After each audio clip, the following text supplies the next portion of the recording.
തട്ടിപ്പ് online ആപ്പിന്റെ brand അംബാസഡറായിരുന്ന നടൻ ജയസൂര്യ വല്ലാത്ത പൊല്ലാപ്പിലാണ് ചെന്നുപെട്ടത്. 2 തവണ ചോദ്യം ചെയ്തതിന് ശേഷം എൻഫോഴ്സ്മെന്റ് ഡയറക്ടറേറ്റ് ജയസൂര്യയുടെ 39 ലക്ഷത്തിന്റെ സ്വത്തുക്കൾ കണ്ടുകെട്ടി. തട്ടിപ്പിലൂടെ ലഭിച്ച പണം ജയസൂര്യയിലേക്കും വന്നുചേർന്നു എന്നുള്ള വിലയിരുത്തലാണ് വിലയിരുത്തലാണ് നടത്തിയിരിക്കുന്നത്. പണം മാത്രം മുന്നിൽ കണ്ട് ആപ്പുകളെ പ്രൊമോട്ട് ചെയ്ത് കുടുങ്ങുന്ന ആദ്യത്തെ സെലിബ്രിറ്റി അല്ല ജയസൂര്യ. പക്ഷേ ഇപ്പോഴും പലരും പാഠം പഠിച്ചില്ലെന്ന് മാത്രം. കൊച്ചിയിൽ നിന്ന് വിപിൻ സി വിജയൻ തയ്യാറാക്കിയ റിപ്പോർട്ട് കാണാം. തട്ടിപ്പിന്റെ താരമോടി. അലാവുദ്ദീന്റെ അത്ഭുത വിളക്കുവരെ തോൽക്കുമെന്ന മട്ടിൽ കണ്ണഞ്ചിപ്പിക്കുന്ന വാഗ്ദാനങ്ങൾ. പ്രൊമോട്ട് ചെയ്യാൻ സാധാരണക്കാരെ ഏറ്റവും കൂടുതൽ സ്വാധീനിക്കാൻ കഴിയുന്ന താരങ്ങൾ തന്നെ.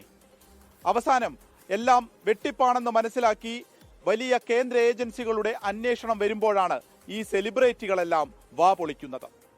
ഓൺലൈൻ ലേല ആപ്പായിരുന്നു സേവ് ബോക്സ് ആപ്പ്. സ്ഥാപനത്തിന്റെ ഫ്രാഞ്ചൈസികൾ വരെ ലാഭത്തിൽ ലഭിക്കും. ആപ്പിന്റെ ഭാഗമായാൽ ആനുകൂല്യങ്ങളുടെ പെരുമഴയായിരുന്നു വാഗ്ദാനം. വിലക്കുറവിൽ ഇലക്ട്രോണിക് ഉപകരണങ്ങൾ വാങ്ങാം. അങ്ങനെ സേവ് ബോക്സ് ആപ്പിന്റെ ബ്രാൻഡ് അംബാസിഡറായി നടൻ ജയസൂര്യ എത്തുന്നു. പക്ഷേ തൃശൂരിൽ ലാഭവിഹിതം കിട്ടിയില്ലെന്ന് കാണിച്ച് സേവ് ബോക്സ് ഉടമ സാറ്റിക് റഹീമിനെതിരെ ആദ്യ കേസ് വന്നു. പിന്നീട് തുരുതുരാ കേസുകൾ. നടന്നത് കോടികളുടെ വെട്ടിപ്പെന്ന് കണ്ടെത്തി. കള്ളപ്പണ ഇടപാടിന് ചുമത്തുന്ന ECIR രജിസ്റ്റർ ചെയ്ത് എൻഫോഴ്സ്മെന്റ് ഡയറക്ടറേറ്റ് കേസെടുത്തു. അപ്പോഴാണ് ആപ്പിലായ വിവരം ജയസൂര്യയും ഒരുപക്ഷെ അറിയുന്നത്. ബ്രാൻഡ് അംബാസിഡർക്ക് എത്ര തുക ലഭിച്ചു? തട്ടിപ്പിനെ കുറിച്ച് അറിയുമായിരുന്നോ? എത്രത്തോളം സാമ്പത്തിക ഇടപാടുകൾ തമ്മിലുണ്ട്? ഈ ചോദ്യങ്ങൾക്കെല്ലാം ഉത്തരം തേടി 2 തവണ ജയസൂര്യയെ ED ആസ്ഥാനത്തേക്ക് വിളിച്ചു വരുത്തി ചോദ്യം ചെയ്തു. പരസ്യത്തിൽ അഭിനയിച്ചതിന്റെ തുക മാത്രമേ ലഭിച്ചിട്ടുള്ളൂ എന്ന് മൊഴി. വിശദമായി പരിശോധിച്ച ED തട്ടിപ്പിലൂടെ സാത്വിക് നേടിയ പണത്തിന്റെ പങ്ക് പറ്റിയിട്ടുണ്ട് എന്നതിന്റെ അടിസ്ഥാനത്തിലാണ് ജയസൂര്യയുടെ 39 ലക്ഷത്തിന്റെ സ്വത്തുക്കൾ കണ്ടുകെട്ടിയത്. പ്രൊമോട്ടർമാരായി പ്രവർത്തിച്ച മറ്റു നടന്മാരിലേക്കും അന്വേഷണം നീളും. പണത്തിനു വേണ്ടി മാത്രം ഈ ഓൺലൈൻ ചൂതാട്ടക്കാരെ, വാതുവെപ്പുകാരെ, കുശാഗ്ര ബുദ്ധിയോടെ വരുന്ന ആപ്പ് രാക്ഷസന്മാരെ ഇങ്ങനെ വളർത്തുന്നത് എന്തിനാണ്?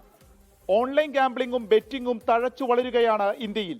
സോഷ്യൽ മീഡിയ ഉപയോഗിക്കുന്ന, പെട്ടെന്ന് പണമുണ്ടാക്കാൻ കൊതിക്കുന്ന സാധാരണ മനുഷ്യരാണ് ഈ തട്ടിപ്പ് സംഘങ്ങളുടെ ലക്ഷ്യം. ഇത്തരം വിവിധ ബെറ്റിംഗ് ആപ്പുകൾ 22 കോടിയിലേറെ ഇന്ത്യക്കാർ ഉപയോഗിക്കുന്നുണ്ടെന്നാണ് മാർക്കറ്റ് അനാലിസിസ് കമ്പനികളുടെ പഠന റിപ്പോർട്ടിൽ തന്നെ പറയുന്നത്. ഇതിൽ 11 കോടിയോളം പേരും സ്ഥിരം ഉപഭോക്താക്കളാണ്. ഇതിലേക്ക് മനുഷ്യരെ ആകർഷിക്കുന്നതാകട്ടെ സെലിബ്രിറ്റികളും ഇൻഫ്ലുവൻസേഴ്സും.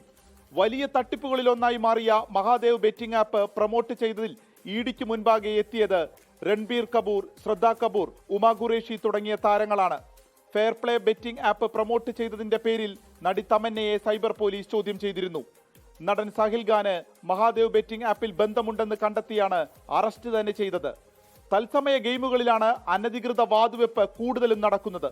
ഇങ്ങനെയൊരു കേസുമായി ബന്ധപ്പെട്ട് ക്രിക്കറ്റ് താരങ്ങളായ ശിഖർ ധവാനും സുരേഷ് റെയ്നയും EDക്ക് മുൻപാകെ എത്തിയിരുന്നു. കോടികളുടെ നികുതി വെട്ടിപ്പും ആളുകളുടെ ജീവിതവും വെച്ച് പന്താടുന്ന ആപ്പ് രാക്ഷസന്മാർക്ക് പിന്തുണ നൽകുന്നത് ഒന്നും ആലോചിക്കാതെ പ്രമോഷൻ ഇറങ്ങുന്ന ഇത്തരം താരങ്ങളാണ്. കേരളത്തിൽ ഓൺലൈൻ ഗാംബ്ലിംഗ് ഉൾപ്പെടെ പ്രോത്സാഹിപ്പിച്ചതിന് ജനപ്രിയ ഇൻസ്റ്റാഗ്രാം അക്കൗണ്ടുകൾ കേരള പോലീസ് പൂട്ടിച്ചിട്ട് അധികമായിട്ടില്ല. വയനാടൻ ബ്ലോഗർ എന്ന ഇൻസ്റ്റ ഉൾപ്പെടെ അക്കൗണ്ട് പൂട്ടി. ആപ്പുകളിൽ നിന്ന് പ്രമോഷന് വേണ്ടി വൻ തുക വാങ്ങുക, തങ്ങളുടെ ജീവിതത്തിൽ നേട്ടങ്ങൾ ഉണ്ടായത് ഈ ആപ്പിലൂടെ ഗെയിം കളിച്ചിട്ടാണെന്ന് പ്രചരിപ്പിക്കുക, ഇങ്ങനെ സമൂഹത്തിൽ ചിലന്തി വല തീർക്കുക. ഇന്ന് സോഷ്യൽ മീഡിയ ഉപയോഗിക്കാത്തവരായി അധികം ആരും ഉണ്ടാകില്ല.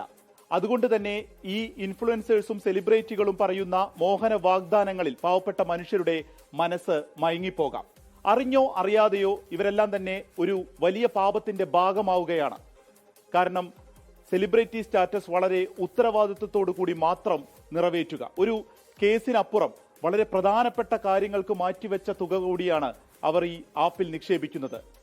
അതിന്റെ കണ്ണീർ ചുറ്റിലും സമൂഹത്തിലുണ്ട്. വിപിൻ സി വിജയൻ, 24 കൊച്ചി. പൊതുജനം കഴുതയല്ല സാർ. ലോകത്തെവിടെയായാലും ഏത് സമയത്തും 24 വാർത്തകളും ഓഗ്മെന്റഡ് റിയാലിറ്റി പാക്കേജുകളും എക്സ്പ്ലെയിനറുകളും വിശദമായി കാണാൻ ഞങ്ങളുടെ YouTube ചാനൽ നിങ്ങൾക്ക് സബ്സ്ക്രൈബ് ചെയ്യാം.